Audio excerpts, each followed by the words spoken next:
pada siang hari ini kita menerima ya audiensi dari teman-teman apa nih Pak, Alpha Theta. Alpha Theta, iya. Alpha Theta Indonesia Mind Power Academy. Iya. Ya. Suatu kehormatan bagi kami bisa menerima Bapak Bambang Prakuso. Izin perkenalkan Pak Bambang, kami JC Rehartoyo, saya asisten deputi untuk PAUD dasar dan menengah.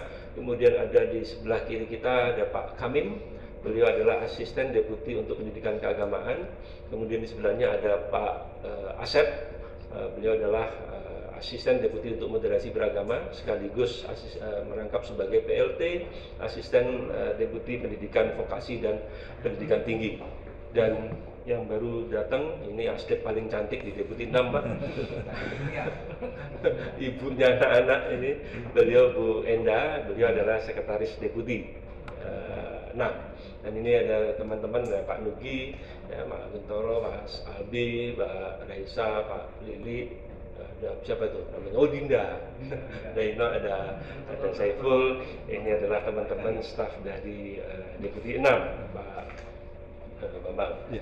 Jadi izin Pak Bambang, kami beberapa saat yang lalu, mungkin sekitar seminggu yang lalu gitu ya, kami terima surat tembusan dari Pak Menko, kemudian diarahkan kepada Pak Deputi kami, dan kemudian diturunkan kepada kami untuk dapat menerima kehadiran Bapak Bambang Prakuso selaku Direktur Alpha Theta Literasi Indonesia, gitu ya, sehingga untuk menyampaikan apa yang ingin disampaikan, keluhan mungkin atau ada aspirasi dari Bapak Bambang mungkin dapat disampaikan pada forum kali ini. Kami sudah juga mengundang satu mitra kami juga dari asisten deputi untuk literasi inovasi kreativitas karena ini terkait dengan literasi, namun hingga saat ini sepertinya belum dapat hadir karena yang bersangkutan seyogyanya ada rapat yang sama di jam yang sama pada siang hari ini. Jadi mungkin harusnya kita bisa minta perwakilannya untuk hadir di sini. Tapi nggak apa-apa, nanti melalui kita saja. Jadi Ibu Bapak peserta rapat penerimaan audiensi ini, kami sampaikan bahwa di depan Ibu Bapak sekalian ini sudah hadir dari Alpha Theta Literasi Indonesia, ada Pak Bambang Prakuso, kemudian Pak Ken, ya, Pak Ken Bangun, kemudian ada siapa? Ibu Linda. Ibu Linda, oh ya itu Ibu Linda.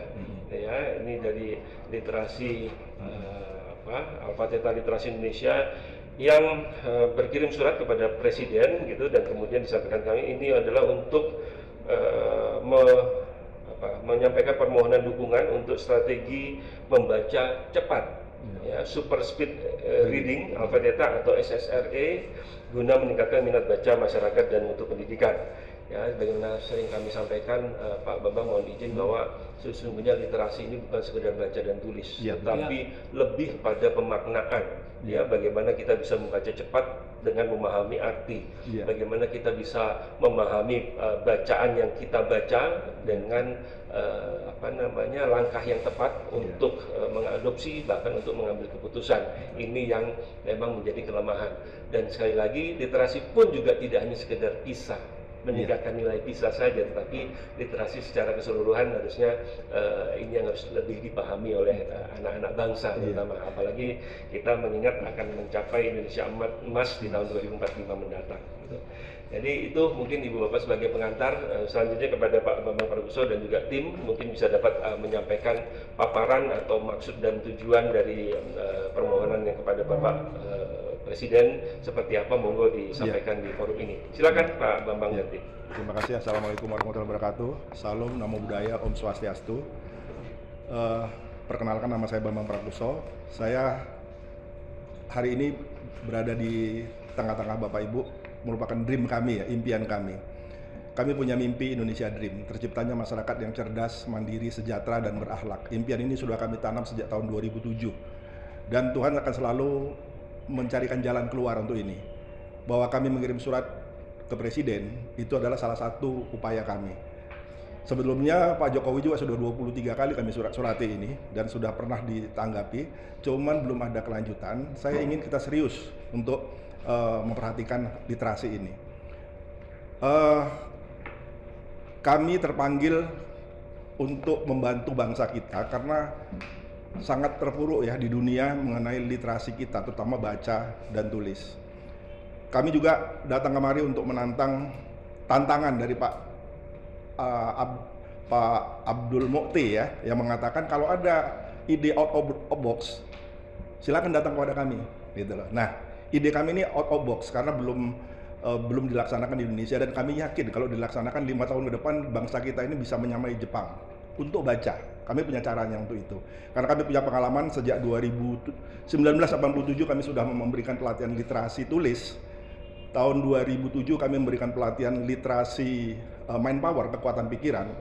Dan 2016 mengingat bangsa kita bangsa paling malas baca di dunia, kami tertarik untuk mendalami literasi literasi baca. Dan 2004 kami masuk literasi digital. Nah, kami mohon maaf untuk pijakan kami, ya kami terpaksa harus membuka catatan bagaimana dunia memandang kita, termasuk masyarakat memandang kita, dalam hal ini juga pemerintah ya, bagaimana literasi Indonesia. Kami pernah diundang juga sebetulnya di Kemenko PMK Pak sebelumnya. Oh ya. Pernah Pak. Kapan, Pak? Tahun 2023 Agustus. Itu kita malah diminta untuk presentasi di 10 lembaga negara. Di Hotel Juri waktu itu. Nah, 10 lembaga negara tersebut sangat setuju dengan ide ini, tapi nggak tahu kenapa nggak bisa melaksanakan, gitu ya. Kenapa kita tidak bisa kerjasama? Padahal saya sudah hubungi satu persatu, bagaimana Pak, bisa nggak kita lanjutkan ini, gitu ya. Belum ada. Mudah-mudahan dengan hari ini kita serius, karena literasi ini sangat menentukan masa depan bangsa kita, Pak. Kami punya cara bukan cuma 100%, tapi 1000%. Kalau 100% kita selamanya akan menjadi negara kalah. Tapi kalau 1000% itu kami ada dasarnya ya, menghitung 1000% itu ada dasarnya. Kalau 1000% kita sudah bisa menyamai minimal Jepang. Nanti apanya yang bisa menyamai Jepang nanti akan saya sampaikan. Kami berharap ya ada tindak lanjut, ini bukan sekedar pertemuan tapi ada tindak lanjut setidaknya untuk membantu kebijakan atau pelaksanaan di lapangan. Kami tahu Bapak yang kami hadapi saat ini adalah penentu kebijakan. Kalau kami ketemu dengan Disdik, mereka itu pelaksana, tapi nggak bisa apa-apa gitu ya. Itu letaknya ada di kebijakan. Karena itulah kami menyurati Presiden, karena ini masalah kebijakan. Kita intinya jangan mengulangi kesalahan yang sama, karena kalau kita menggunakan cara biasa saja, hasilnya akan biasa saja gitu ya. Kita harus menggunakan cara luar biasa. Kami bukan mengajari, kami yakin dari Kementerian Pendidikan, PMK adalah orang-orang yang cerdas dan pintar, kami hanya rakyat biasa. Tapi seperti kata Bruce Lee, bahwa dia lebih takut pada orang yang berlatih tendangan 1000 kali gitu ya, daripada orang yang berlatih semua jurus. Kami hanya fokus pada baca. Itulah yang membuat kami mungkin memiliki ide ya, yang bahkan dari perpustakaan, dari Kementerian Pendidikan mungkin belum terpikir ide ini.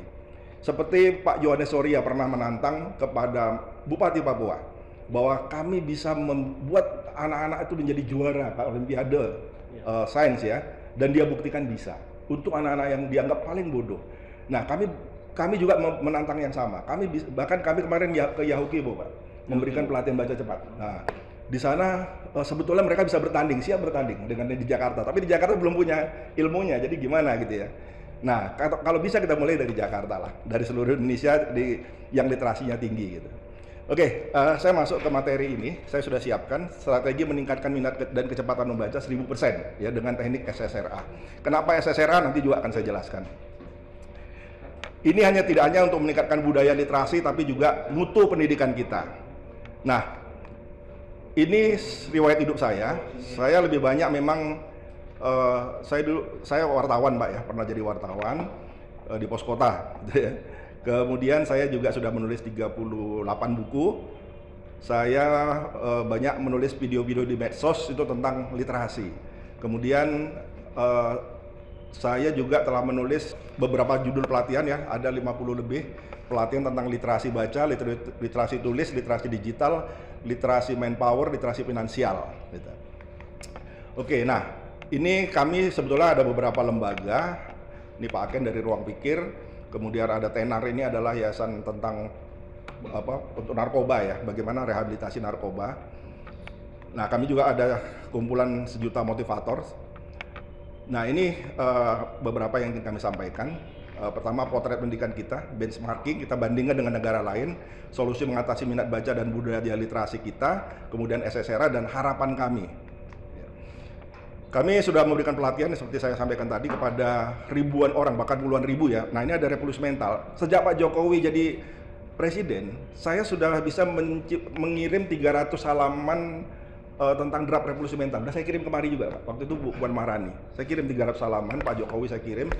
Revolusi mental yang kami buat itu berdasarkan pengalaman kami memberikan pelatihan tentang ilmu kekuatan pikiran di sekolah-sekolah ya, dan di masyarakat, termasuk di perusahaan. Ini adalah buktinya dari SD, SMP, SMA, pesantren, mahasiswa, guru, dosen, PNS, marketing, kemudian ada anak-anak jalanan kami berikan pelatihan, korban bencana alam, keluarga miskin, organisasi keagamaan, bimbingan belajar, aparat kepolisian. Nah, sekarang ini udah sampai TNI kemarin, kemudian ada juga dari BAIS gitu ya, pensiun, organisasi masyarakat, partai politik. Nah, ini pesantren-pesantren banyak kami berikan pelatihan. Karena orang yang diangkat derajatnya adalah orang yang beriman dan berilmu gitu ya. Afala ta'qilun, apakah engkau tidak menggunakan otakmu, kira-kira gitu. Nah, ini adalah strategi kami bagaimana meningkatkan minat baca. Sejak tahun 2016 kami telah memberikan pelatihan khusus baca cepat, super speed reading alpha theta. Kenapa ada alpha theta nanti kami jelaskan. Nah, kalau dilihat ini ada Al-Qudwah Depok. Ini sekolah semacam pesantren ya. Dan gereja kami juga diundang di Sumatera Utara untuk memberikan pelatihan ini. Kemudian di Dinas Tenaga Kerja, pelatihan kantor Dinas Arsip Perpustakaan Semarang. Kemudian pelatihan di Piksi Ganesha, jadi udah mewakili semua ya. Dan Pasar Bali ini ada bimbingan, kemudian SMA 14 Bandung dan guru dan staf TU 44 Bekasi. Kemudian ini Yahukimo, ini baru ini. Saya diundang untuk, saya tantang bupatinya, saya bilang, saya bisa meningkatkan minat baca mereka sampai 1000%. 1000 saya bilang gitu ya. Kenapa? Papua ini terendah di literasinya, Pak, di Indonesia. Nah, ini Bank Indonesia, pernah kami melatih di Palembang, mereka datang Palembang. Nah, ini mereka sejak ikut pelatihan mewajibkan, office boy-nya bahkan wajib membaca satu buku. Satu buku, 1 bulan. 1 bulan. Iya, office boy itu ya. Nah ini ya saya katakan tadi, kita pernah diundang di rakor Kementerian Teknis di bawah Kemenko PNK, Pak ya, meningkatkan budaya literasi. Ini ada beberapa, termasuk ada BPS di sana, ada Perpusnas gitu ya. Kemudian presentasi di Kementerian Pendidikan, Pusat Bahasa. Tapi saya lihat, oh ini yang waktu itu sama Bu Moli ya? Iya, Bu Moli ya. Bu Moli. Dulu ya. Jadi di sini saya lihat paparan dari beberapa kementerian itu hanya memberikan buku, kemudian menghitung gitu ya, melakukan statistik. Nah, sedangkan kami nggak begitu cara meningkatkan minat baca itu. Kalau perlu nggak perlu pakai buku, tapi pakai digital. Gitu. Oh, foto saya nggak ada ya, Pak? Oh, nggak ada dulu sini. Nggak ada, saya di belakangnya Bu Moli, Pak. Oh iya. Jangan-jangan ini yang motret saya, Pak? Iya. Oh, Bapak datang ya dia? Datang ya? Oh, datang ya? Itu belum ada tindak lanjutnya sejak kemarin itu. Nah, ini kami sudah menciptakan hampir 100 modul ya tentang pelatihan-pelatihan yang menurut kami bisa merevolusi mental bangsa kita gitu. Nah, kita perlu cara luar biasa untuk mengatasi rendahnya minat baca dan budaya literasi kita. Jika tidak, sampai kapanpun minat baca dan budaya literasi kita akan begini-begini terus ya, dan dampaknya sangat mengerikan. Saya katakan mengerikan, nanti juga saya sampaikan. Nah, bagaimana potret pendidikan literasi kita? Nah, kita lihat minat baca, jadi gini, rendahnya minat baca, rendahnya kemampuan baca, rendahnya kecepatan baca, rendahnya pemahaman membaca, rendahnya skor PISA, rendahnya kreativitas dan produktivitas. Saya bedah satu-satu sedikit ya. Minat baca menurut UNESCO dan OECD, Indonesia nomor 60 dari 61 negara paling malas baca di dunia. Ini harus kita ubah ini. Nah, ini kita lihat angkanya, Indonesia itu di bawah Thailand 1 ya. Jadi Thailand itu masih lebih baik dari kita, 59 nomornya, kita 60, Botswana 61. Nah, tahun 2018 dilakukan penelitian ulang, Indonesia tetap terbawah. Tapi Thailand itu naik pesat. Nah, Filipina 52, Thailand 65, bayangin 65,1. Singapura 74,7%, Jepang 82%, kita 0,01%. Jauh sekali Bapak Ibu. Kenapa? Ini nanti kita kasih tahu sebabnya kenapa. Terus yang kedua, Thailand itu sudah bisa baca 5 judul buku, Bapak Ibu, karena diwajibkan. Siswanya diwajibkan untuk membaca 5 judul buku sebelum lulus. Sebelum lulus. Malaysia dan Singapura 6 judul buku, Jepang 15 judul buku, Jerman, Prancis 22 judul buku. Nah, Indonesia satu buku pun tidak. Ini fakta. Saya setiap kali pelatihan saya tanya berapa buku yang Bapak Ibu baca. Guru mengatakan tidak satu pun. Siswa apalagi. Bahkan pustakawan mengatakan tidak satu buku pun mereka baca dalam setahun. Ada yang salah dalam membaca mereka. Nah, kalau kita lihat ya itu jumlah buku yang dibaca ya beberapa negara, kita tidak ada satupun di sana. Ya. Yang kedua, kemampuan kita rendah, kemampuan baca kita. Nah, ini kami melakukan ditemukan banyak siswa SMP dan SMA yang tidak bisa membaca. Jumlahnya bisa ratusan ribuan di seluruh Indonesia. Nah, boleh diklik ini, Pak. Baru-baru ini video puluhan pelajar SMP di Pangandaran disebut tak bisa membaca viral di media sosial. Dalam unggahan itu terlihat siswa SMP tengah diajari membaca oleh gurunya. Banyak sekali ditemukan anak-anak SMA yang sudah duduk di bangku SMA ternyata masih terbata-bata dalam membaca. Ya, mungkin teman-teman, Bapak Ibu semua pernah ketemu anak SMA yang bacanya masih ngeja. Dan itu bukan satu atau dua orang anak-anak Bapak Ibu semua. Ada mungkin ratusan atau bahkan ribuan di seluruh penjuru Indonesia. Saya sangat menghargai upaya Kemendikbud untuk fokus pada pemahaman literasi kognitif dan numerasi siswa. Tapi bagaimana kita bicara soal pemahaman literasi, soal kemampuan memahami membaca kalau anak-anaknya belum bisa membaca? Bagaimana kita bisa mendorong kemampuan numerik anak-anak kalau anak-anaknya belum bisa berhitung? Makanya fondasi dasar inilah yang harus diperbaiki, fondasi dasar inilah yang harus dibenarkan. Karena apa? Karena semua bentuk Indonesia emas, semua bentuk demografi, semua bentuk inovasi tidak akan bisa berjalan tanpa mutu dan kualitas pendidikannya lebih. Ribuan. Saya sendiri pernah kaget, SMP 44 bilang, Pak bisa nggak ngajar untuk anak-anak, bisa nggak untuk anak-anak yang belum bisa baca? Saya bilang, emang Bapak anak-anaknya belum bisa baca? Banyak Pak anak saya di SMP yang belum bisa baca. SMA 44 Bekasi Pak. Bekasi. Nah, itu satu ya, jadi membacanya juga belum bisa. Nah yang kedua, kecepatannya apalagi ya. Hasil asesmen yang kami lakukan dari 320 siswa SMA di Bogor ya, kecepatan bacanya hanya 200 kpm Pak. Ini setara dengan siswa SD. Ini hasilnya nih kami asesmen. Yang merah itu sangat rendah, itu di bawah 100 kpm. Berarti di bawah anak SD itu. Padahal dia SMA. Yang SD itu yang rendah, yang setara SD yang rendah, yang tulisannya rendah. Yang warna hitam itu setara SMP. Nah, hitungan kami 87% setara SD dan 13% setara SMP. Tidak ada satupun yang setara SMA. Dan gurunya pun begitu ternyata.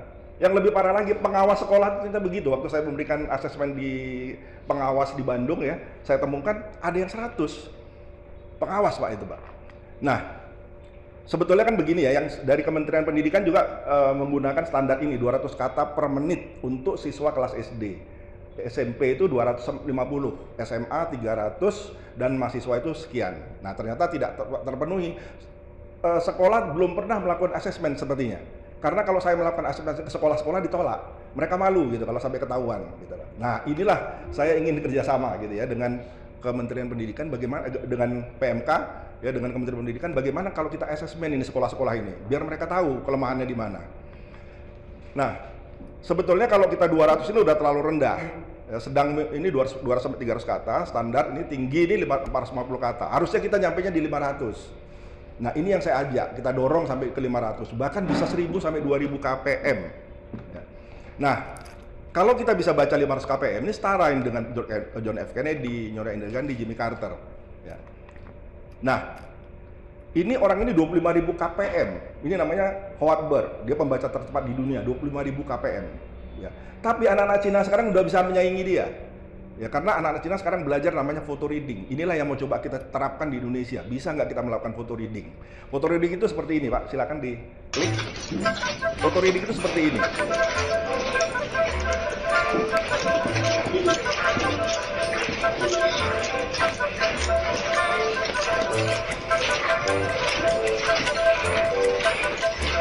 Nanti saya akan sampaikan mengapa ini bisa dilakukan. Ya. Kenapa kita tidak melakukannya? Gitu.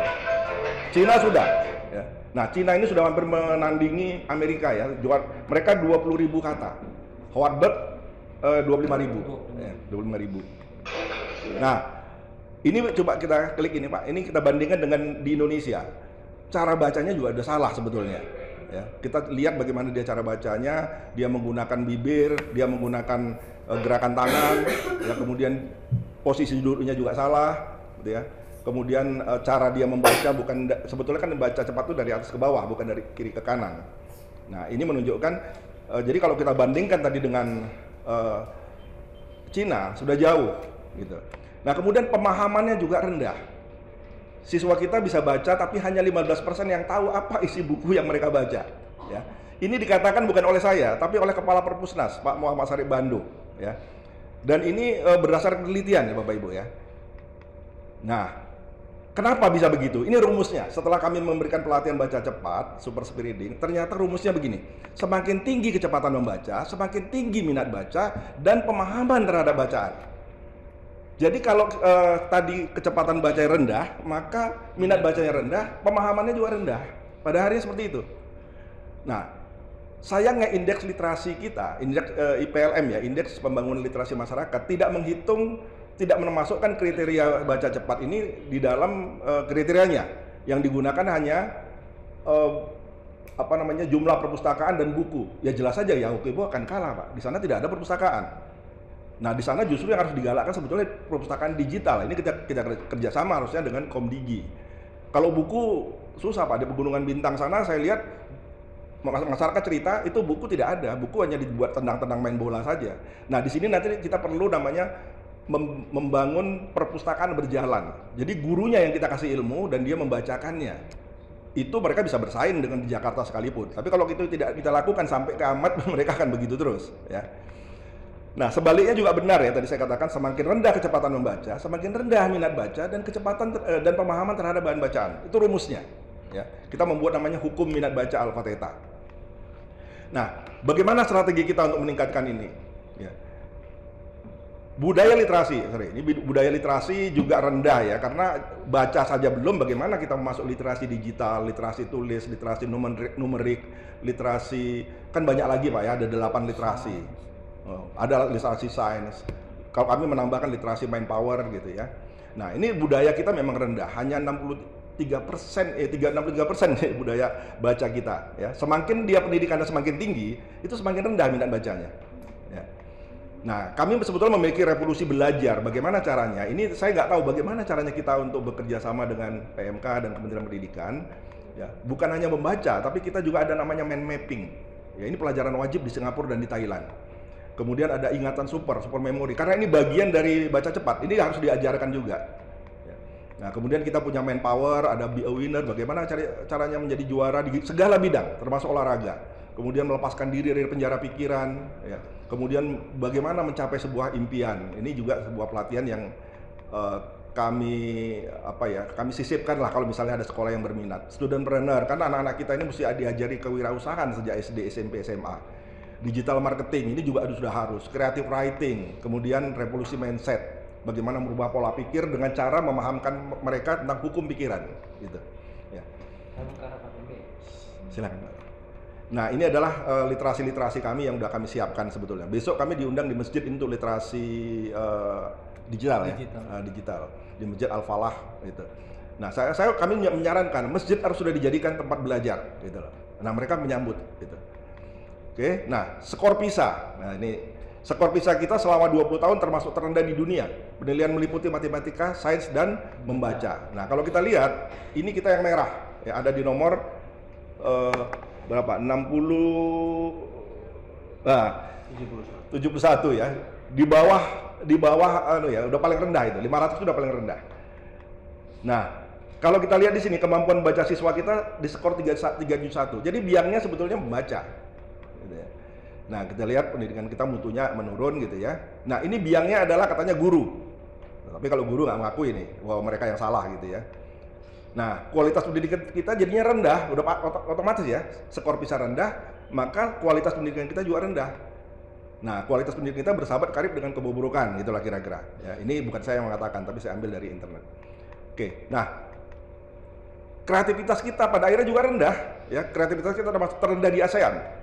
Kemudian tidak mengherankan jika kita mengimpor bahan pangan minuman dari luar negeri ya, bahkan garam dan air pun kita impor.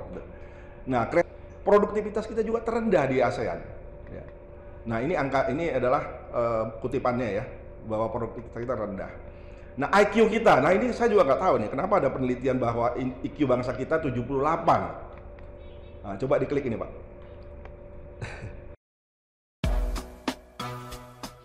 Saya tadi baca di internet ada gorila yang namanya Koko. Ah, ini dia bisa berinteraksi dengan signal, language signal, dan IQ-nya sekitar 80 sampai 90. Lalu saya penasaran, cek IQ orang di Indonesia. Ternyata rata-rata IQ orang Indonesia itu 78%-an cuman. Jadi hampir sama dengan si gorila tersebut. Nah, pesan dari sini kalau Anda dengarkan, saya cuma punya pesan satu, tapi Anda harus dengar dulu. Intinya gini, kalau sudah miskin, jangan sampai Anda tolol. So listen to this. Ya, jadi apakah ini benar atau tidak? Tapi ini udah jadi gunjingan dunia, Pak. Ya, kita paling malas baca di dunia. Kita ini, apakah kita akan pertahankan begini, gitu ya? Nah, studi yang menyebutkan ini adalah studinya, Pak, ya, yang ditulis oleh Richard Lynn ya, dan David Becker. Jadi ada sumber pustakanya. Nah, ini jadi olok-olokan lah kita nih. Ya, saya sering membuat podcast ya, bukan podcast apa video ya di YouTube, di TikTok. Ayolah kita jangan diem saja tentang hinaan ini gitu loh. Ya. Nah, ini bodoh menurut Alvin Toffler dan apakah kita bangsa bodoh gitu ya? Kita ambil definisi dari Alvin Toffler dan UNESCO. Katanya orang yang bodoh itu bukan bangsa yang bodoh, bukan lagi bangsa yang tidak bisa membaca dan menulis, tapi mereka yang tidak mau belajar, tidak mau baca, ya. Ini yang disebutnya learn, unlearn, dan relearn. Ini kebetulan buku-bukunya saya yang edit dulu di Pancasipati, ya, tentang adaptive corporation, future shock, ya, kejutan masa depan gitu. Nah, dampaknya Bapak Ibu kan SDM masyarakat Indonesia terdorong rendah. Berikut faktor penyebabnya: kurangnya pendidikan, rendahnya tingkat kesehatan, hingga minimnya peluang kerja. Akhirnya peluang kerjanya kita sulit ya, Pak, ya. Sekarang itu dunia kerja terlalu tinggi untuk mendapatkan ekspektasi. Ya. Pendidikan yang rendah menjadi faktor utama pengangguran di Indonesia. Memang tingkat pendidikan kita terendah di dunia juga, Pak. Tingkat pendidikan ya terendah di dunia. Jadi yang lulus dari SMA masuk perguruan tinggi itu sangat kecil. Nah, akibatnya udah pasti pengangguran. Ribuan sarjana sekarang udah daftar Gojek. Ya. Apalagi sekarang 10 juta Gen Z ini nganggur. Baru ada nanti lapangan 12 juta pekerjaan tahun 2030. Keburu orang ini jadi apa gitu ya. Ini kata Bappenas loh ya. Nah, jadi Bapak Ibu kalau menurut saya di sini Gen Z ini sebetulnya bukan nggak cerdas nih mereka ya. Mereka hanya nggak mau dengan aturan-aturan yang sekarang yang ada, yang tidak sesuai dengan cara mereka berpikir ya. Nah, ini kelas menengah kita kan sudah mulai turun Bapak Ibu ya. Sudah banyak sekali turun sekali. Nah, ini sudah terjepit lah hidup mereka ini. Mau nggak mau kita memang harus segera galakkan kecerdasan mereka. Ya. Nah ini ya. Nah setengah penduduk Indonesia bermiskin kalau lihat seperti ini. Ini kondisinya ya Bapak Ibu. Saya pikir ini kan tanggung jawab kita semua. Kami hanya rakyat, kami memberikan masukan. Mudah-mudahan kita bisa bekerja sama ke depan. Ya. Kemudian Bapak Ibu, ancaman masa depan. Ini Pak Jokowi seringkali mengatakan tentang era industri 4.0, 5.0. Tapi tidak pernah disebutkan apa bahayanya. Ya. Kami sudah ngambil dari McKinsey Global International. Mereka mengatakan tenaga manusia akan digantikan dengan internet dan robot. Ada 80 juta pekerjaan akan hilang dan 90 juta pekerjaan akan muncul. Kita harus siap nih, pendidikan kita, ya, masyarakat kita harus siap. Kalau enggak kita akan kalah. Ya. Lihat ini begitu banyak pekerjaan yang akan hilang, termasuk pekerjaan-pekerjaan pengacara, dokter itu termasuk yang akan hilang. Ya. Apalagi buruh yang sudah bisa digantikan mesin. Ya, sopir sudah juga mau digantikan kan oleh robot. Pendidik, guru ini juga akan hilang. Kita siap-siap saja gitu kan, mau nggak mau akan masuk ini. Nah, pekerjaan baru yang muncul ya ini sekarang ini banyak tentang di internet ya, banyak di media sosial. Ya, jadi TikToker, jadi affiliate dan macam-macam lah. Ya. Nah, anak-anak itu sekarang terobsesi jadi affiliate, mereka dapat bisa 1 juta per hari dibandingkan mereka kerja. Jadi mencari duit itu jadi lebih mudah dibandingkan cari kerja, ya kan? Kalau kondisinya begitu. Nah, bagaimana solusinya? Kembali saya mengatakan, kalau kita biasa-biasa saja, hasilnya biasa saja. Tapi kalau kita berpikir luar biasa, maka hasilnya akan luar biasa. Oke. Nah, Bapak Ibu, ini yang saya katakan, saya pernah mengirimkan buku Revolusi Mental ini 300 halaman ke Pak Jokowi. Tapi saya tidak pernah dipanggil, walaupun saya sudah pernah bikin buku itu. Revolusi mental yang mudah, cepat, dan murah, sebetulnya itu ya baca buku. Nggak usah sibuk-sibuk kita mengeluarkan anggaran besar, wajibkan saja baca buku. Nah, akar masalahnya apa? Nah, saya ingin bertanya ini kepada Bapak Ibu di sini. Kira-kira penyebabnya apa Bapak Ibu? Kenapa minat baca kita rendah? Buku mahal. Buku mahal, itu salah satu, betul. Tapi benarkah buku mahal? Benar. Ibu, kalau pernah nggak lihat di Shopee, ada buku harganya 2.000. E-book 2.000 harganya. Makanya penulis kita mati, Bapak Ibu. Kenapa? Di sana dibajak semua, dijadikan e-book. Buku baru dikeluarkan dijadikan e-book. Pemerintah diam saja, gitu kan ya. Nah, saya sebagai penulis, terus terang saya nggak mau nulis lagi. Kenapa? Dibajak. Mendingan saya cetak sendiri, saya jual sendiri lewat TikTok misalnya. Untung saya. Gramedia yang mati akhirnya kan. Nah, kalau udah mati, bagaimana terus? Buku kita dari siapa yang menciptakan buku? Saya menyarankan ke Komdigi. Bagaimana kalau Komdigi beli saja itu e-book dari kita? Ya, kemudian disebarluaskan gratis kepada masyarakat. Daripada kita beli buku. Nah, perpustakaan yang marah. Terus kami beli buku nggak bisa lagi dong, gitu ya. Budaya nonton nggak juga. Buktinya saya membuat e-course ya, kita membuat e-course nggak ada juga pesertanya, ya. Padahal itu dengan video loh. Kemudian orang tua tidak jadi contoh. Ini guru yang ngomong, ya. Karena gurunya juga tidak mampu ya untuk memberdayakan literasi. Gara-gara gadget ini benar. Ya, gurunya malas baca. Perpustakaan kurang. Bener kan gitu? Nah, padahal benar kalau perpustakaan kita kurang, kita ini perpustakaan terbanyak nomor 2 loh Bapak Ibu di dunia. Tapi apa hasilnya? Kurang menarik. Kurang menarik. Minat baca kita tetap terendah Bu ya. Coba lihat India adalah nomor 1. Tapi mereka hasilnya juga kita lihat ya. Mereka jumlah perpustakaannya besar, tapi juga hasilnya besar. Ya, pencetak SEO raksasa teknologi dunia mereka. Kemarin Gibran menyinggung soal kita bisa dikalahkan India kalau kita tidak belajar coding gitu ya. Nah, memang India hebat, kita akui. Nah, di bawah kita apa? Rusia kan tadi kan. Rusia udah nggak usah kita inilah ya, mereka negara maju. Ya, ini ada beberapa benchmarking yang kita buat. Ya, ini Jepang. Jepang itu memberikan penghargaan pada para penerbit, pada toko buku ya. Kemudian mereka menyiapkan acara-acara televisi untuk mendorong ya perbukuan di negara mereka. Jadi Jepang itu tadi 13 buku per tahun. Nah, kita lihat Cina. Cina sekarang sudah mampu rata-rata ya 565 kpm. Ini setara dengan John F. Kennedy tadi ya 500 kpm. Jadi anak-anak mereka sudah sangat pintar, apalagi mereka belajar photo reading tadi ya, membaca cepat tadi. Nah, ini bagaimana Cina itu begitu kuatnya mendorong anak-anak mereka itu harus baca. Kalau enggak mereka mau pilih batu bata atau pilih buku. Gitu. Dipaksa pilih buku buat bata. Gitu. Oh pilih buku, oke kalau gitu kamu baca buku. Nah itu Cina itu. Video ini sangat mengharukan, seharusnya bisa membangkitkan patriotisme kita.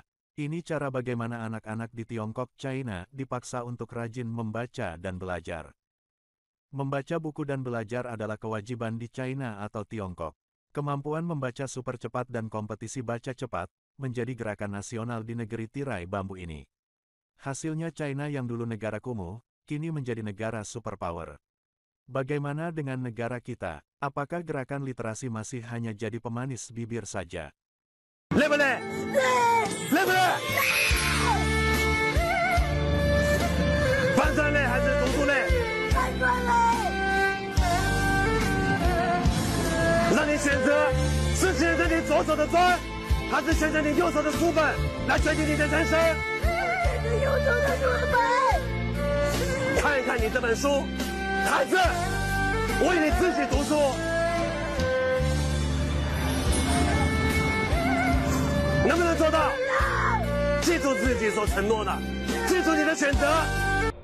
Nah, tempat yang paling sunyi setelah kuburan dan kamar mayat di Indonesia adalah perpustakaan. Kita lihat ini buktinya ya. Jadi semakin dia sarjana, semakin malas dia baca. Semakin sepi itu perpustakaan kita. Nah, ini indeks literasi kita. Kita lihat Yaukimo. Makanya kemarin saya tertarik untuk membantu Yaukimo karena memang di Papua itu terendah mereka. Yang saya nggak habis pikir kenapa Jawa Barat jadi rendah begitu ya, 2,3. Coba bayangin, masa sama dengan Papua? Apa yang salah? Perpusnas atau apa datanya ini? Masa Jawa Barat kalah gitu ya dengan daerah-daerah lain gitu? Tapi kan ini saya ambil dari perpustakaan, bukan karangan saya gitu. Nah ini saya membuat satu sistem bagaimana meningkatkan indeks literasi di daerah 3T, daerah konflik. Ya tadi, ciptakan perpustakaan digital, jangan perpustakaan umum. Kalau perpustakaan umum dibakar orang di sana. Digital, jadi digital itu nanti pakainya intranet, bukan internet ya, intranet. Jadi dekat dengan apa namanya server, kemudian di-download gitu. Nah, buku mau sekarang tuh buku Bapak Ibu 50.000 itu bisa dapat ribuan di apa namanya di marketplace. Jadi buku itu udah nggak ada harganya lagi, makanya orang malas menulis buku sekarang. Gitu. Nah ini ya, perpustakaan berjalan. Ini bagaimana kita Pustaka bergerak. ya pustaka bergerak. Tapi orang yang disuruh baca, diajarkan baca cepat, kemudian mereka itu membacakan kepada anak-anak di sana.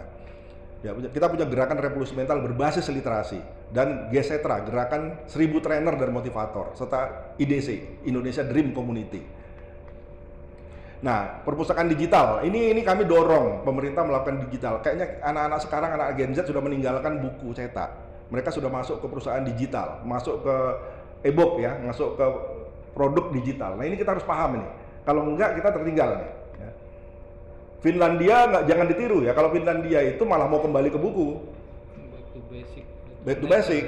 Nah, itu membantu pengarang sebetulnya bukunya dibeli. Tapi di Indonesia bisa nggak? Nggak bisa. Ya, karena mereka pasti akan milih gratisan. Buku yang gratisan. Nah, strateginya bagaimana Bapak Ibu? Ini kita bisa coba ya. Kembali ke teori ini, semakin tinggi kecepatan membaca, semakin tinggi minat baca. Ambil dari sini. Nah, target kita adalah satu buku, kalau sekarang anggap aja satu buku per tahun. Maka targetnya bulan depan adalah tahun depan atau 1 tahun itu adalah 12 buku per tahun. Bisa, ya. Ini bisa, sangat bisa. Kalau kemarin kecepatan kita 150 kpm, kita bisa sampai 2000 kpm. Karena ingat 1000% ya, 1000% itu ini angkanya Pak. Jadi 1000% itu dari 1 ke 10 itu 1000%. Jadi 12. Bahkan di pesantren kami kemarin bilang, Pak kami bisa 5000%. Seminggu itu anak-anak harus baca buku 1. Nah, itu lebih bagus lagi. Ya. Kemudian kecepatan membacanya bisa 2000 kpm. Itu terbukti ketika mereka habis pelatihan baca cepat, diuji naik langsung ke 1000%. Memang ada yang cuma 200, ada ya. Nah, baca buku di perpustakaan ini kalau bisa dia bukan 1, tapi 6 sekaligus yang dia biasa baca. Berarti target kita dalam sebulan udah selesai. Ya, dia 2 kali ke perpustakaan, baca 12 buku, selesai target kita. Nah, ini kita harus kerjasama dengan sekolah. Nggak bisa oleh masyarakat atau penggiat literasi nggak akan bisa ini. Ya. Dan Disdik pun nggak bisa. Ini harusnya dari pusat memang. Nah, bagaimana strateginya? Pertama kita asesmen dulu Bapak Ibu. Kita asesmen dulu semua sekolah sekolah di Indonesia, SD, SMP, SMA, supaya kita tahu berapa kecepatan membacanya, berapa jumlah buku yang dibaca, berapa kunjungan mereka ke perpustakaan. Kita catat dulu ini. Nah, setelah itu baru kita tentukan komitmen. Kita komitmen ya dengan kepala sekolah. Karena banyak sekolah yang nggak mau komitmen, Bapak Ibu. Minta 5 menit saja waktunya nggak bersedia. Kayak bilang 5 menit saja Pak kami minta waktu. Tugas Bapak hanya menyarankan mereka baca wajib baca 1 bulan 1. Nggak mau mereka. Kami banyak kerjaan. Nah, kan repot kalau udah dunia pendidikan menolak ini. Ya. 5 menit saja mereka tidak mau menyelesaikan waktunya. Ya. Sekolah anak saya punya anak di SMA Tambun, Pak. Kami berikan gratis pun mereka nggak mau. Nggak ada instruksi dari Kementerian Pendidikan. Masa sampai sebegitunya, gitu ya? Saya bilang karena anak saya belikan gratis ini, gitu ya. Tapi tetap nggak mau. Saya bilang nanti ini kami laporkan loh ke Kementerian Pendidikan, laporin aja. Repot kita, ya. Kemudian komitmen itu kami berharap seperti ini. Jadi kita adakan pra pelatihan, ini komitmen, siswa komitmen bahwa mereka mengikuti instruksi. Yang kedua, guru komitmen. Kemudian kita lakukan pelatihan, mulai dari tes awal, berapa kecepatan membacanya. Kemudian latihan tugas, baru tes akhir. Nanti ketahuan berapa angkanya. Kemudian pasca pelatihan, ini yang paling penting. Adalah kami akan membantu anak-anak, kami monitoring ya, kami monitoring sehingga mereka kami dampingi, kemudian kami laporkan ya kepada sekolah, kepada pemerintah, ini loh ada kenaikan. Nah, guru tugasnya hanya menugaskan, sementara pemerintah dalam hal ini adalah memberikan fasilitator saja, ya, menerima laporan dari kita. Nah, ini kita lihat ya peningkatan kecepatan membaca guru SMP 44 sebelum dan sesudah pelatihan. Boleh diklik Pak? Nah, ini kita lihat ya kenaikannya setelah itu pelatihan dalam 1 hari ya, hari itu juga.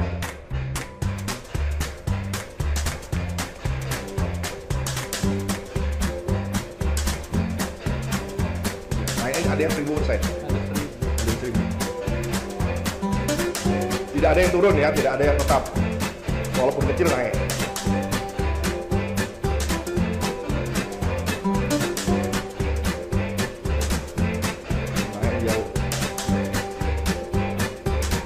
Nah itu. Nah kita lihat di mahasiswa juga begitu ya, kenaikannya ada yang 1000%.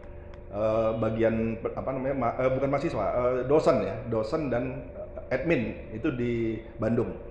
Nah kenapa harus SSRA? Karena di luar negeri Pak, ini buku-buku seperti ini banyak, di Indonesia nggak ada. Pelatihan baca cepat itu biasa di sana, kita nggak ada.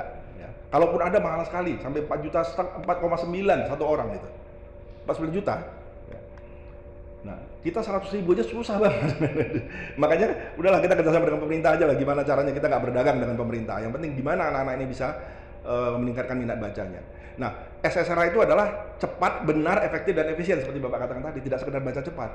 Ya, tapi bagaimana kita ukur itu 2000 kata. Kemudian baca cepat tanpa kehilangan akurasi. Ya. Kemudian mereka juga efektif ini paham dan dapat mempraktekannya dalam kehidupan sehari-hari. Dan efisien, jadi mampu mempresentasikan apa yang mereka baca. Jadi mampu mengingat, mampu memahami, mampu mempresentasikan. Ya. Nah, ini adalah struktur pelatihan di Alpha Theta, SSRA. Pertama kita pra-reading. Pra-reading itu adalah motivasi. Bagaimana caranya meningkatkan minat baca. Ini loh, benchmarking negara-negara itu seperti ini, kita itu harus seperti ini. Kira-kira itulah isinya. Yang kedua reading. Reading itu adalah membaca, memahami. Ya. Membaca, memahami seperti nanti saya jelaskan. Jadi kemudian speed reading, ini baca cepat. Super speed reading, baca sangat cepat. Super speed reading Alpha Theta ini baca sempurna. Dan kemudian pasca reading ini adalah monitoring. Ya, kira-kira itulah kenapa disebut SSRA, bukan hanya sekedar baca cepat. Kemudian wajib baca. Setiap siswa diwajibkan baca 1 bulan 1 buku. Ini sama dengan 12 buku setahun. Ya, setara dengan Jepang 13. Ya. Kita bahkan bisa baca 100 buku. Kalau kita melakukan sharing dengan teman-teman kita. Nah, ini saya kasih tahu kenapa Thailand yang tadinya sama dengan kita, negara paling malas baca di dunia, mereka bisa 62,1% ya indeks literasinya dan bisa baca 5 buku. Ternyata kuncinya mereka wajibkan baca, Pak. Wajibkan baca. Ini mereka baca di mana-mana ini. Dan yang luar biasa ya, mereka terapkan mind mapping. Ini Pak, mind mapping ini Thailand dan Singapura sama-sama ini. Nah, apa yang terjadi di Indonesia saya nggak tahu kenapa tidak ada mind mapping. Beberapa kali kan saya tanya orang Kementerian Pendidikan, ada Pak, di mana? Ada di K13. Nggak ada Pak, saya cari-cari. Ini apa? Oh, ini bukan mind mapping Pak, ini namanya peta konsep. Ya. Nah ini bukan. Ya. Kita belum menerapkan mind mapping memang. Padahal kalau kita lihat, ini buku anak saya ini, kelas 3 SD waktu itu. Nggak bisa di mind mapping kan Pak. Ya. Saya mengajar mind mapping, tapi tidak bisa memappingkan. Begini susahnya saya memappingkan isinya.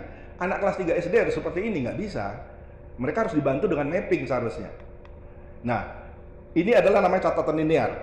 Kemudian yang kedua masih catatan linear, ya, yang warna-warna itu cuma dikasih warna. Yang ketiga sudah mind mapping, tapi masih menggunakan otak kiri. Ini semua otak kiri, Pak. Yang kanan ini menggunakan otak kanan. Jadi ada gambarnya, ada tulisan pendeknya, kemudian ada logo-logonya, gitu ya. Itu mind mapping. Ya. Nah, di Singapura pun mind mapping ini bahkan dibuat baliho. Bagaimana mereka menjelaskan tentang negara mereka dalam bentuk baliho.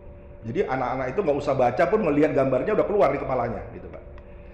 Nah ini saya mengajarkan di Purwokerto ini. Nah ternyata bagus-bagus banget mappingnya Pak. Mereka bisa buat mapping matematika, fisika, kimia, gitu ya, bahasa Inggris, lebih bagus daripada saya punya. Nah saya cukup kagum ketika suatu kali saya mengajar di SMP Bengkalis. Ya, 6 bulan kemudian saya diundang lagi, ada siswa guru yang mengajak 50 siswa. Saya tanya, kenapa ibu bawa banyak banget siswa? Iya Pak, anak kami bapak ajarin apa kemarin kok bisa jadi juara kelas gitu kan? Oh main mapping, baca cepat. Iya, akhirnya mereka bawa 50 siswa. Nah ini menunjukkan testimoni ya, kompetisi. Nah ini yang kita nggak ada di Indonesia ini. Kita nggak ada reward and punishment terhadap anak-anak kita yang jago dalam literasi. Padahal di dunia itu ada namanya kompetisi baca cepat, kompetisi mind mapping. Ya. Kita nggak ada. Ya. Nah, lihat ini championship untuk baca cepat ya. Kita bisa sebetulnya ikut ini. Bisa kita yang walaupun nggak sama dengan dia, tapi minimal kita mampulah tampil di dunia ya. Nah, kita lihat ini beberapa negara, ternyata Pakistan itu unggul loh Pak Ibu. Ini India ya. India, kemudian Pakistan ini dapat. Turki itu ya, kok bisa gitu kan? Bisa mengalahkan Cina dan Amerika gitu loh. Kita sebetulnya bisa. Nah ini juara-juara baca, ini orang Nepal ya. Kalau kita lihat boleh klik sebelah kanan itu Pak, bagaimana mereka yang bawah. Nah itu. Nah ini lomba baca cepat ya, tingkat dunia. Setiap orang berbeda. Setiap orang berbeda cara. Ya, ada yang pakai suara, itu gaya lah ya. Nah ini menggunakan photo reading namanya Pak.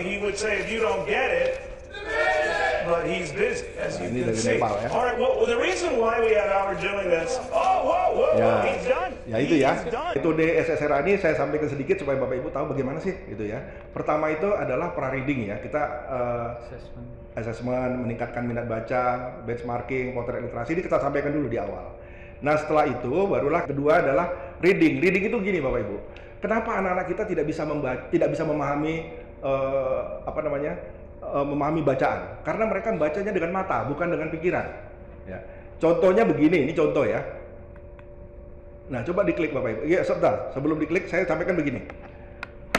Misalnya satu kalimat, Ibu Budi pergi ke pasar membeli baju baru warna biru, misalnya begitu. Tapi bacanya nggak tahu di mana potongannya. Nah, karena potongan tidak tahu, akibatnya di dalam pikirannya kacau. Nah, contohnya seperti ini. Ini orang yang tidak tahu potongannya. Silakan diklik, Pak. Ini lucu-lucuan, tapi emang ini yang dialami. Masukkan 1 sendok. Potongannya salah ya. Makan gula. Ini yang terjadi ya di pikiran anak-anak kita. Kenapa dia tidak mengerti? Ya. Masukkan 2 sendok.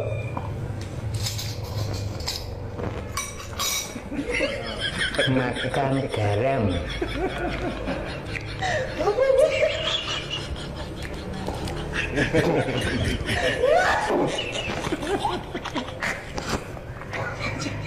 Masukkan 3 sendok.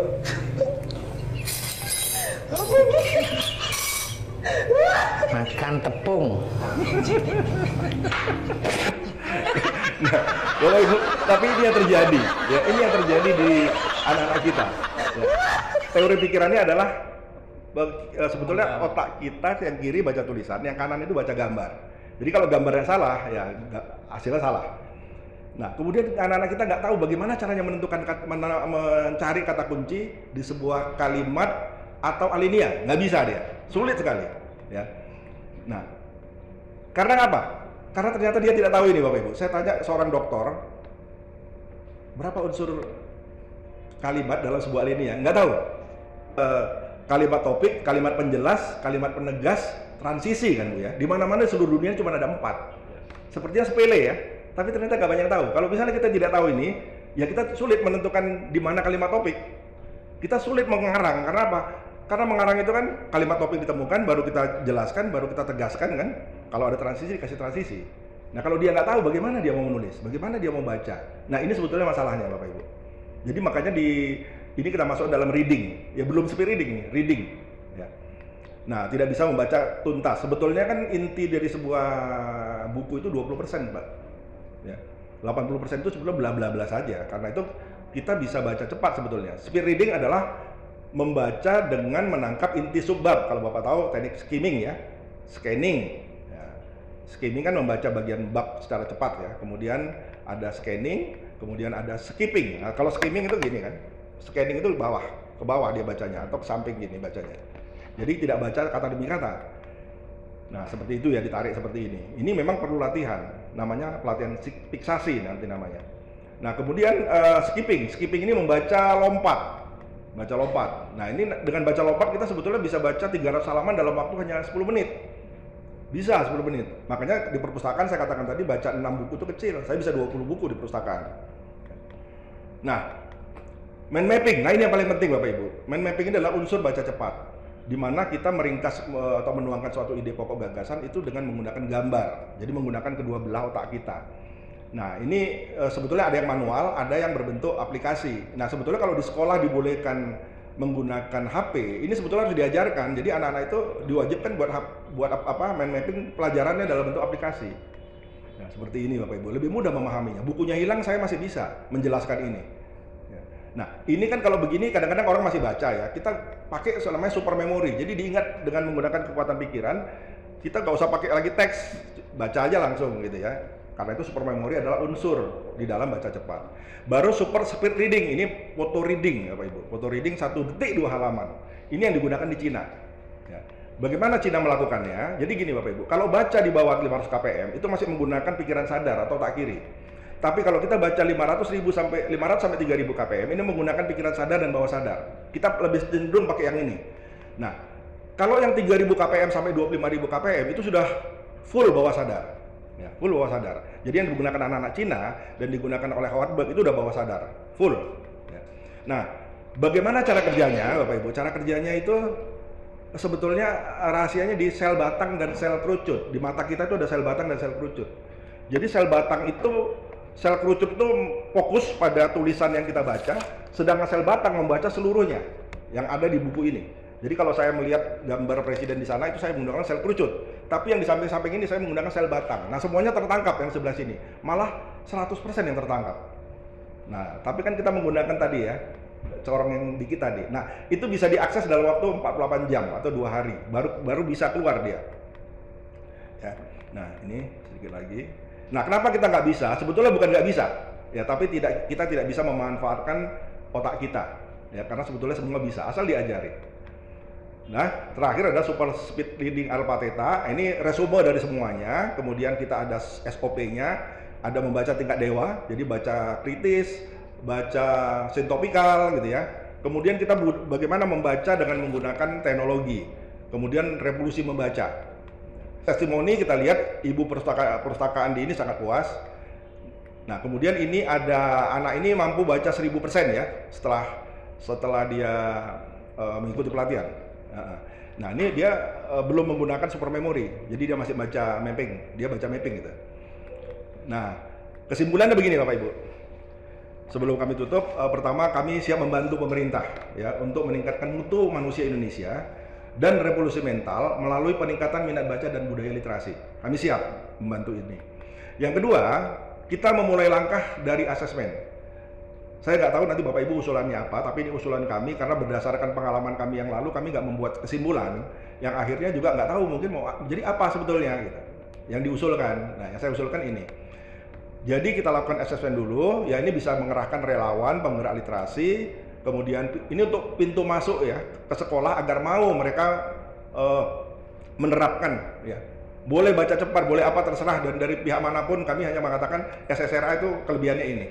Kemudian yang ketiga, mewajibkan siswa membaca 12 buku 1 tahun. Jika buku dan perpustakaan kurang, kerjasama dengan Kemendikbud untuk menyiapkan perpustakaan digital. Ini kalau kurang.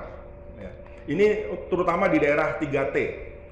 Mempertimbangkan SSRA untuk dilatihkan pada semua guru SMP, SD, SMA. Ya, ingat SSRA ini bukan baca cepat biasa, tapi ada strategi di sananya. Kemudian yang kelima, mengadakan kompetisi untuk dapat ikut kompetisi mind mapping dan baca cepat tingkat dunia. Bisa, kita bisa. Ya. Kita mulai dari 1 sekolah, 2 sekolah, kemudian dari 1 kabupaten gitu ya, bisa. Kemudian yang keenam, menggunakan dana literasi untuk literasi. Dana literasi itu setahu saya ada di sekolah dan jumlahnya 20% itu untuk literasi, tapi tidak pernah dipakai untuk literasi. Ya. Pengertian mereka literasi ya mungkin beli buku di perpustakaan mungkin begitu ya, tapi tidak termasuk bagaimana mereka bisa belajar baca. Menargetkan pencapaian 1000%. Ini hukum sentrifugal. Jadi begini Bapak Ibu, kalau kita ingin melompat 2 meter, jangan bayangkan 2 meter pasti dapat 1 gitu ya. Tapi kalau kita ingin 200 bisa 2 meter, kita harus membayangkannya 4 meter. Sama dengan ini. Kalau kita mau mencapai 100, jangan bicara 100, bicara 1000 aja sekaligus ya. 1000 pun bisa kok. Kemudian bekerja sama dengan organisasi penggiat literasi. Kebetulan saya anggota GPMB, Bapak Ibu, Gerakan Pemasyarakatan Minat Baca. Itu yang dibentuk oleh perpustakaan ya, perpustakaan. Saya ada di sana juga. Saya sebetulnya untuk konsultan di Yaukimo, Papua. Setelah Pak Cahyo siapa? Ibu Herlina. Bu Herlina. Kemudian memasukkan literasi membaca, menulis, bicara, manpower, digital, numerik, kewirausahaan sebagai ekstrakurikuler aja. Karena begini Bapak Ibu, katanya ya, ilmu di sekolah itu tidak begitu bermanfaat di kehidupan. Ya, ketika mau lamar kerja, bekerja, berwirausaha itu nggak dipakai. Jadi apa yang kita bisa andalkan? Ya ajari baca supaya dia itu punya ilmu yang mendampingi ilmu pendidikan. Gitu. Nah yang terakhir bekerja sama dengan Kemendikbud untuk pengadaan perpustakaan digital ya berbasis intranet. Nah, bekerja sama dengan Kemendes untuk melakukan revolusi mental berbasis literasi dengan menggunakan dana Kemendes. Karena dana Kemendes ini boleh Pak untuk literasi. Sekarang itu dianjurkan seperti itu. Nah, harapan kita ya sebelumnya minta diklik ini pidato Pak Prabowo. Saudara-saudara sekalian, pendidikan dan kesehatan kita tempatkan sebagai prioritas juga. Kalau saudara perhatikan, alokasi yang terbesar dalam APBN kita adalah pendidikan. Kalau tidak salah, ini adalah alokasi terbesar dalam sejarah kita. Saudara-saudara sekalian, banyak negara alokasi pertamanya, alokasi terbesar dalam APBN adalah pertahanan. Demikian Amerika Serikat, demikian India, alokasi terbesar adalah pertahanan. Indonesia, alokasi terbesar adalah pendidikan. Demikian kita menempatkan pendidikan sebagai prioritas dan kita yakin melalui pendidikan dan pelayanan kesehatan inilah jalan keluar sesungguhnya dari kemiskinan. Ya, jadi itu ya Pak ya. Jadi Bapak Ibu terakhir sebelum saya tutup, siapa kita, siapa negara kita, 1 tahun lagi, 2 tahun lagi, 5 tahun lagi, 10 tahun lagi tergantung dari hari ini. Apakah hari ini kita akan mau berubah gitu ya? Apakah kita bisa mulai meningkatkan literasi kita, mulai membuat kebijakan-kebijakan yang luar biasa terhadap literasi kita? Tergantung hari ini Bapak Ibu. Wabillahi taufiq wal hidayah. Assalamualaikum warahmatullahi wabarakatuh. Waalaikumsalam warahmatullahi wabarakatuh. Baik, terima kasih Pak Bambang sudah menyampaikan panjang kali lebar. Tidak hanya sama dengan luas itu, tapi sangat berarti gitu ya. Jadi intinya sekali lagi ada disampaikan bahwa membaca itu literasi tidak sekedar membaca, tidak sekedar baca dan tulis, tapi banyak makna yang ada di dalamnya yang itu dapat kita gali. Ya, saya pernah menjadi asisten deputi literasi inovasi kreativitas Pak Bambang sebelum Bu Muli. Makanya waktu acara di Suri itu saya menyempatkan diri hadir. Ya, karena diundang sebagai mantan.